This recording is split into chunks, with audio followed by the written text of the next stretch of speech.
안녕하세요. 한국성서학연구소 연구원으로 섬기고 있는 이광영 목사, 김도현 목사입니다. 네, 안녕하세요. 반갑습니다. 네, 오늘은 저희가 특별히 저희 연구소의 가장 대장님이신 소장님으로 섬기고 계신 우리 배정훈 교수님을 모셨습니다. 반갑습니다. 네, 반갑습니다. 네. 배정훈 소장입니다. 네, 반갑습니다. 네, 오늘 저희가 특별히 오늘은 저희 한국성서학연구소에서 가장 중요한 컨텐츠라고 할 수 있는 이 성서마당에 대한 소개를 좀 하려고 저희가 이렇게 카메라를 켜게 되었는데요. 연구소의 얼굴이죠. 네, 제가 사실 이제 성서마당에 대해서 이제 알게 된 게 예전에 학교에서 공부할 때 그 연구원 조교를 할 때 우연히 그 조교실에서 이 책이 놓여져 있는 거를 제가 정말 우연히 이제 발견했어요. 그 전까지는 모르다가 딱 펴봤는데 너무 이런 게 있었나 하는 생각이 딱 들면서 이거를 어디서 볼 수 있는 거지? 라는 생각을 처음 했었거든요.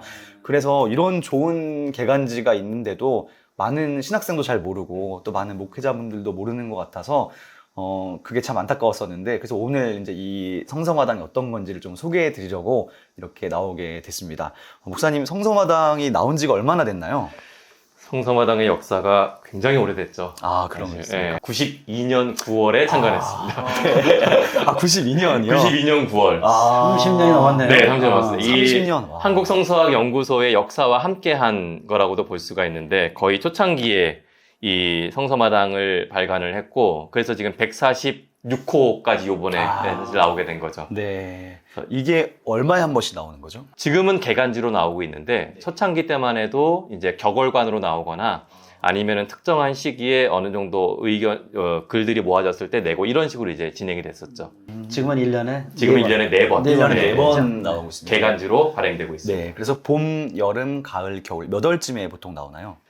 3, 6, 9, 12로 저희가 발간을 하고 있는데, 실질적으로 여러분들이 받아보실 수 있는 거는 그 다음 달 중순이나 말경이 되겠죠. 그러니까 4월이나 7월 또는 이제 10월, 1월 이런 정도에 이제 받아보시게 됩니다. 네. 그래서 이미 지금 여름호가 나와 있는 상태여서 저도 사실은 이제 교회에서 이미 받아본 상태인데요. 보시면 이제 크기가 별로 크지 않고 이렇게 두껍지도 않은데 여기에 이제 아주 좋은 글들이 많이 실려 있습니다.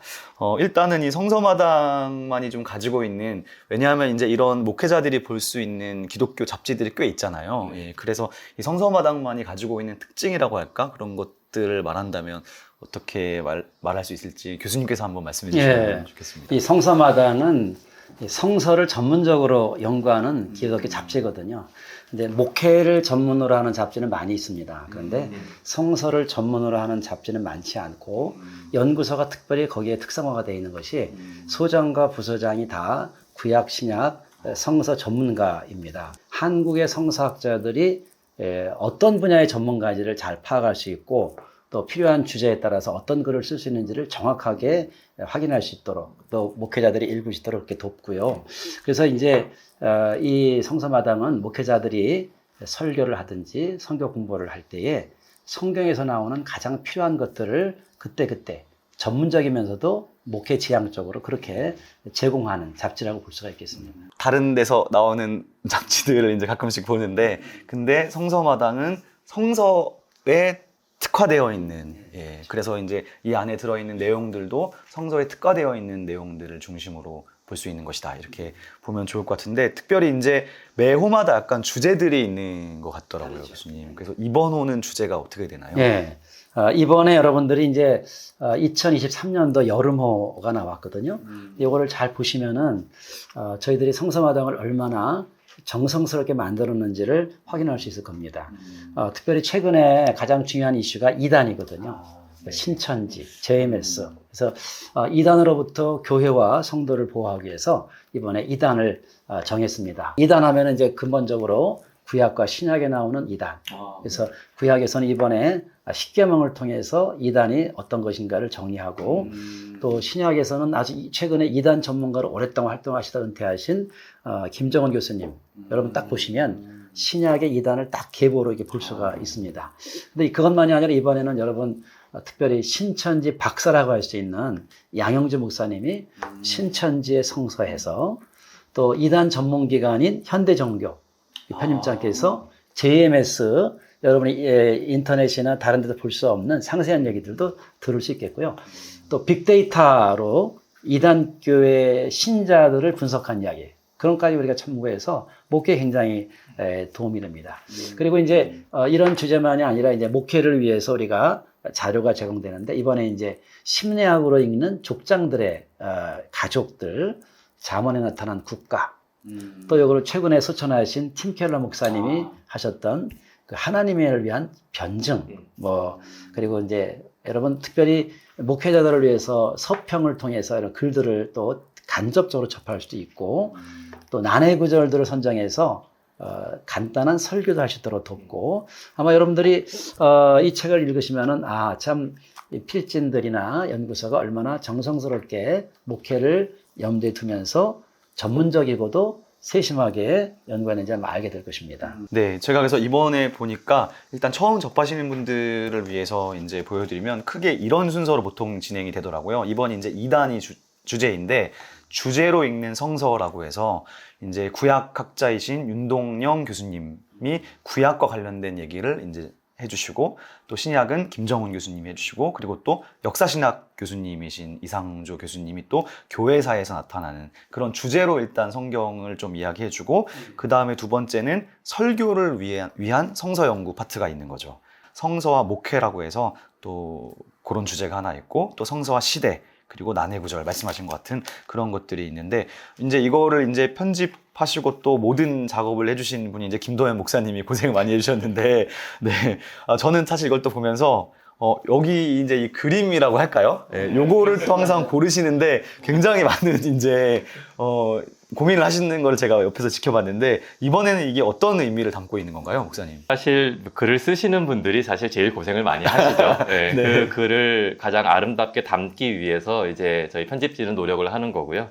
그 다음에 그런 실린 글들을 하나의 그림으로 압축적으로 보여줄 수 있는 게 뭔가라고 해서 이제 저희가 표지 그림을 이제 교수님과 함께 선정을 하면서 요번에는 특별히 이단이라고 하는 중요한 주제를 좀 묵직한 주제를 조금 더 직설적으로 보여줄 수 있는 방법을 찾으면서 이번에는 성화를 중심으로 좀 연구를 하게 됐고 특별히 이제 설교를 위한 성서 연구에 아론의 금송아지 숭배라고 하는 그 주제로 또 설교에 관한 성서 연구가 실렸기 때문에 거기에 맞춰서 이미지를 조금 더 부각시키고 확인할 수 있는 방식으로 이번에는 아롬의 금송아지 형상을 저희가 표지 그림으로 삼았습니다. 그래서 그림을 이렇게 딱 보면은 네.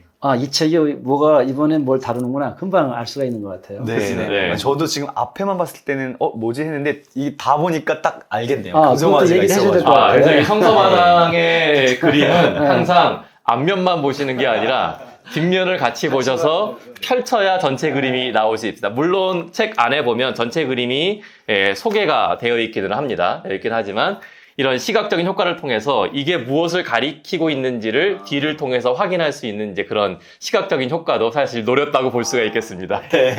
퍼즐을 완성하는 그런 즐거움이 또 있는 것 네. 같아요. 목사님 이번에 편집하시면서 목사님이 보시면 좀 기억에 남으셨던 글이 있으셨나요? 특별히? 제가 특별히 기억에 남는 글이 있다면은 당연 아론의 금송아지 숭배겠죠. 네. 출애굽기 32장 얘기. 네, 출애굽기 32장 이야기를 통해 가지고 굉장히 자세한 분석을 통해서 어떻게 사람들의 심리가 우상을 향해서 움직여가고 있고 또 최근 이단들이 어떠한 목적으로 사람들이 접근하고 있는지가 이 아론의 금송아지 숭배라고 하는 글을 읽으시면 심리적으로 또 사람들의 상황, 정치적으로 모든 것들이 다 좀 이해가 될 수 있는 분위기가 있다고 생각이 듭니다. 그래서 꼭 탐독하시고 일독하시기를 권합니다. 네. 교수님께서도 혹시 이번 호에서 특별히 소개해주고 싶은 글이 있으실까요? 저희들이 이제 주제를 선정하면은 교수님들이 이렇게 쓰라고 얘기하지 않거든요. 주제만 드려요. 그러면 그분들이 자기 영역에서 이렇게 찾아 나가는데 저도 이번에 어떻게 써야 될까 이렇게 하면서 봤는데 주제가 아주 구약, 신약, 교회사 아주 이렇게 필요한 것들을 잘 정리해서 여러분들이 일반 백과사전이나 다른 데는 찾을 수 없는 그 이단에 관한 게 딱 정리가 돼서 특별히 주제를 굉장히 정성스럽게 학자들이 써서 목회에 도움이 되지 않는가 그런 생각을 해봤습니다. 저도 지금 교수님 말씀 들으면서 또 느낀 게 이번호 같은 경우는 단순히 이제 성서만 나오는 게 아니라 현대 종교에서도 누가 글을 써주셨다고 해서 또 실질적으로도 도움이 많이 될 수 있을 것 같습니다. 예, 사실은 이제 현대종교 필진 구하는 것도 부산장신에 계신 또 교회사 교수님과 연결을 해서 폭넓게 이 필진들이 구성이 되거든요. 그래서 우리가 예상할 수 없는 방법으로 쓰기 때문에 다 모이고 보면 참 하나님의 은혜 가운데 이 필요한 필진들이 구성이 되는 것 같은데 이번에 현대종교는 굉장히 교수가 아니면서도 이 분야의 아주 전문가인 실천적인 전문가가 참석을 해서 책이 굉장히 풍성해진 것 같습니다.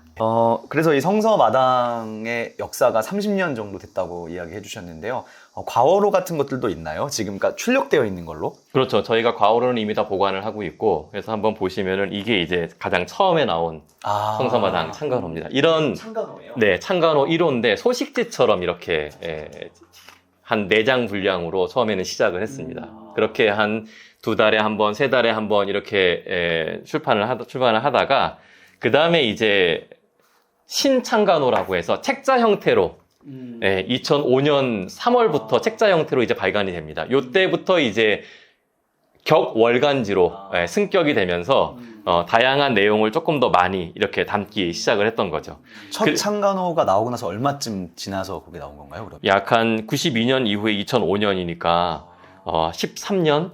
13년 만에 13년 만에 책의 형태로 이제 나오기 시작했던 것이죠. 그리고 나서 약간의 변형된 형태로 이렇게 다시 또 나오기도 했고, 요때부터 2007년 봄호부터 개간지로 바뀌게 됩니다. 2005년, 약 한 2년 후부터 개간지로 바뀌면서 지금까지 개간지 형태를 유지해 오고 있는데, 여러 형태를 거듭해 오면서 이제 이 형태로 지금 현재 1년 넘게 이제 발간을 해오고 있는 그런 상태입니다.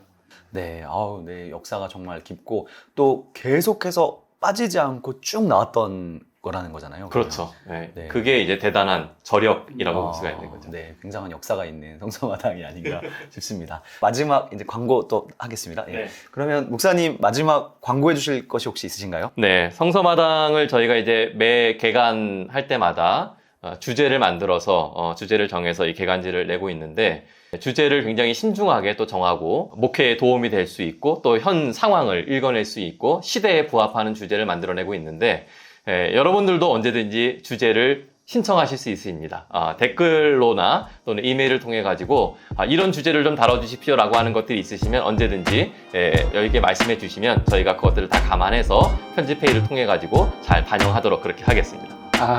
좋습니다. 네, 알겠습니다. 감사합니다. 네, 그러면 여기까지 하도록 하겠습니다. 감사합니다.